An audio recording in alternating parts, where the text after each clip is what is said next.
Well, after a rain delay yesterday, it's finally opening day here at Fenway Park with David Ortiz up to bat. The recent market crash is not only affecting politicians and bankers, but also students entering the workforce in the coming years. All proceeds from tonight's event will go to the Jack Falla Fund for students wishing to pursue a career in sports journalism. And what better way to celebrate Jack Falla's life than some time on the ice? For Sports Night, I'm Lauren Hugh.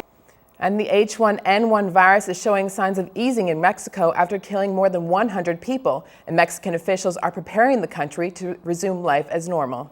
In other NBA news, LeBron James can add a new title to his resume, MVP.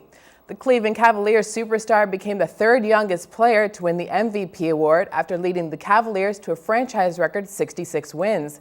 He also finished second in the league in scoring and is currently averaging 32 points per game in the 2009 playoffs, the best in the NBA. LeBron and the Cavaliers open the second round at home tonight against the Atlanta Hawks.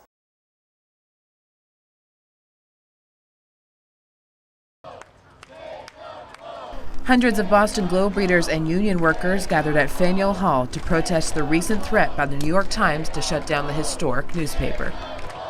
The New York Times, as you know, has threatened to shut down the Boston Globe. That threat is unacceptable. The Boston Newspaper Guild, along with all of the Globe's workers, is intent on saving the Boston Globe. Organized by the Boston Newspaper Guild, the rally was an effort by supporters to raise awareness and get petition signatures. Globe has such a history in Boston, and it's so important to the fabric of life in Boston and what's going on here. And it's not just for the city, but for the state of Massachusetts and New England. It's the largest newspaper for the New England area. This is not going to be an easy mission for us. It's been said here. This newspaper doesn't belong to Salzburg or the New York Times. It belongs to the citizens of this great Commonwealth. Representatives from the Globe and the Times will enter negotiations soon, leaving many Boston residents wondering what will happen to their beloved newspaper. I have good friends at the Globe and I read it, and I think a lot of people don't realize. They wake up every morning and read the Globe, and they don't realize that it could be a day that we won't have the Globe to read. And with the rally coming to a close down here at Faneuil Hall, many protesters down here today said that the threat by the New York Times has only just begun this major battle between the two newspapers. For Inside Boston, I'm Lauren Hugh.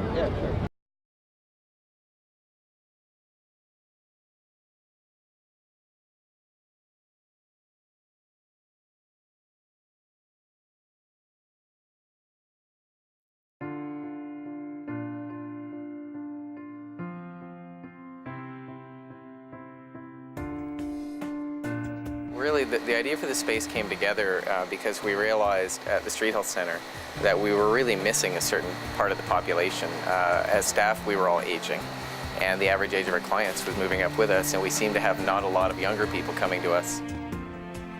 I think being a young person in Kingston is hard. Like, it's a really small community, so everyone knows everyone, and then once you get into that culture, it's really hard to get out of that culture. And I don't think the goal is maybe to get out of it, but just to make better decisions while you're in it.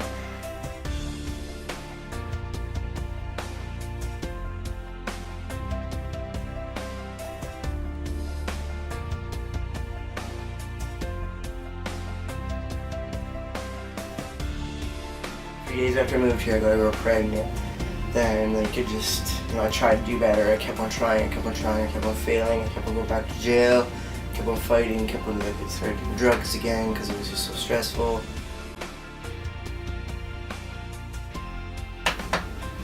I wasn't living, I felt like I wasn't living. I was just like a zombie or something, just doing things I needed to do to survive. Definitely wasn't how I wanted to live my life. I knew I was worth more than that. Everybody's worth more than that, but some people have more than others to give, and I just knew I was, as my mom would say, I was special. So I know that. So I just always had that in the back of my mind for me to stop what I was doing and do better. The Space. This is Dear Ashley O'Brien and OHRDP staff. You guys are the best thing that has happened in my life since Davin, my son, and now because of the change and progress I've achieved and maintained, I have the most amazing girlfriend in the world. So happy that the space is reopening, because this will give you, Ashley, and other staff another chance to save and touch someone else's life the same way that you have mine.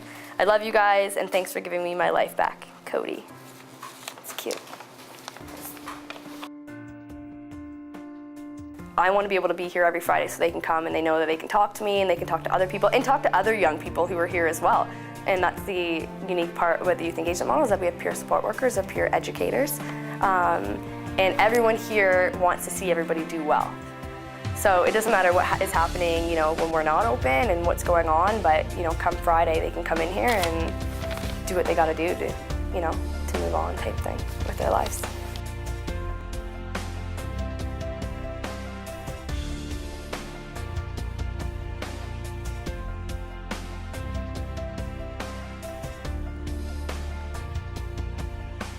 It's my time to just chill. And I mean, even as much as, you know, I could be running around here like a chicken with my head cut off doing things, I'm like, it's my one, like, 5-hour period where I'm not a mom first, I'm something else first.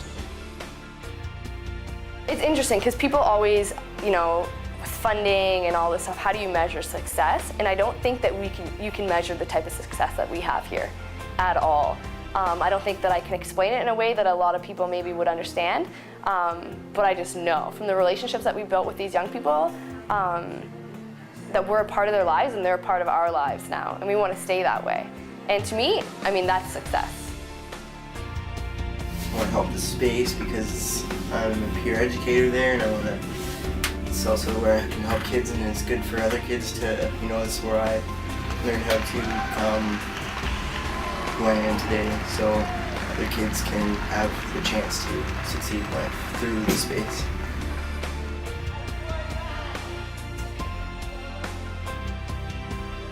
I think a lot of our youth come from generational poverty, obviously. This is their way of life, it's the way their family grew up and this and that. It's the lack of support that they have. I could never imagine being where they're at and not have, you know, one person to support me, and I think that's why the space is so important, because they know they have someone they can go to, whether, you know, it be their peers, Ashley, you know, somebody that's just coming through. How are you supposed to get anywhere all by yourself? That's the reality of it. I just wanna, I wanna stay doing what I'm doing and finish college and then maybe steal Ashley's job. She'll be too old by then anyways. The funding has been a real frustration because it's all short-term project-based funding, and we haven't been able to get a long-term secure funding situation for it. So it's always on the edge of not happening, and that's really discouraging for everyone involved because people put so much time and effort into it, and it's such a good place, so we can't be without it.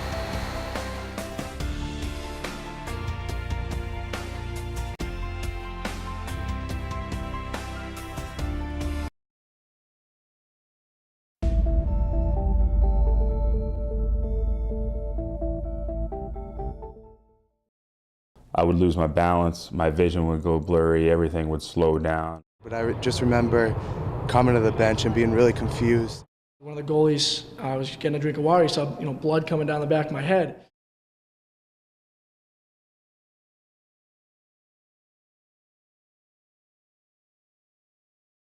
When you hit your head from whatever direction, let's say the front part of the head, to something hard, you go like this.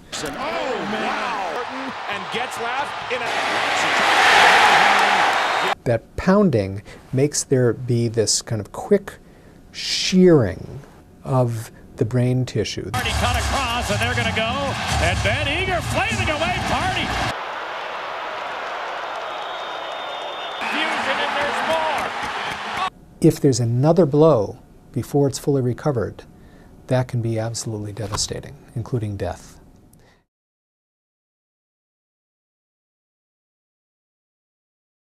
What we're finding out is athletes who have been exposed to trauma for many years, primarily through looking at NFL players and former WWE wrestlers and boxers, we're understanding that this trauma leads to a very debilitating, progressive, degenerative brain disease. Chronic traumatic encephalopathy is a degenerative brain disease that is caused by repetitive trauma to the head. Well, Alzheimer's disease accounts for around 80% of cases of dementia. But there's lots of other reasons, and now what we're finding is that CTE is one of those causes of dementia. The brain damage that we find in athletes who go back too soon or suffer too much trauma didn't need to happen. It's the only preventable dementia out there, CTE. You had to fight through it. You had to learn how to play with your head feeling like that. Ted Johnson gets a concussion in a preseason game. 2 days later, at the first official practice, he's told he's not cleared to go. He goes out in a red jersey, and halfway through practice, the assistant to the athletic trainer goes up to him and gives him a blue jersey and says, "You're supposed to go on the next drill." And he said, "Am I not cleared?" And he goes, "I was just told to give you the jersey." I really wasn't supposed to be in full contact drills. You keep a guy out for at least a week. Well, I was in practice full live contact 4 days later. And the very first hit I had, I got a second concussion. And that was never the same after that point. Part of it was I didn't know exactly what was wrong with me either. I've had 2 shoulder surgeries and both my biceps torn and my foot broken. I know the risks of football. However, no one ever told me about the long-term potential effects from multiple concussions. No one had ever told me that. I had a doctor tell me, we've reached new, with me, he's like, "Well, Ted, you're at the point where we've reached new research territory where we don't really know exactly what to do." Well, that's not the most reassuring thing for, a patient. But if you're in the medical field, it's an exciting time because they're trying to find answers.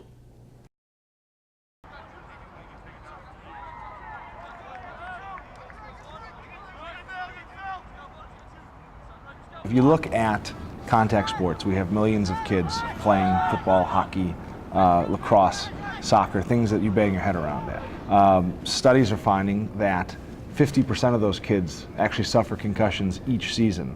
Whereas 5 years ago, we were looking at the wrong research, and we thought it was only about 5%. And so we're talking about missing 90% of concussions that are happening, and we're talking about every kid being exposed to concussions over an athletic career. It sounds weird, but I started seeing dreams I'd had nights before, and just nothing was making sense to me, and just my teammates were telling me that what I was saying didn't make sense. They took me out of the game, and I went to the hospital, and they said I had a minor concussion. I didn't go to sleep that night because they told me I shouldn't, and I was playing. We had a game 2 days later, and I played in that game. Playing the sport demands that kids are going to be tough and not be a wimp. There's a difference between being playing wimpy and protecting the most valuable organ in your body.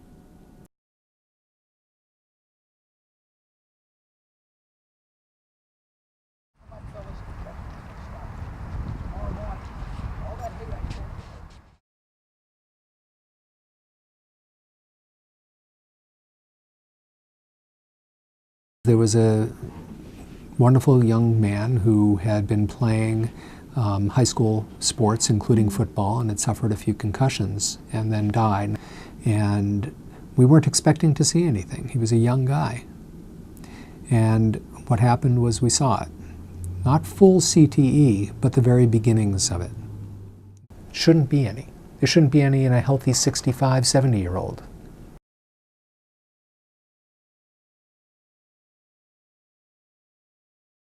Does what our research show tell parents, no, your kid should never play? No, because there's no way it's going to be every single kid who plays is going to develop this long-term disease. We need to find out who's at risk and then educate people about what those risk factors are. It's just tough. It's just tough. When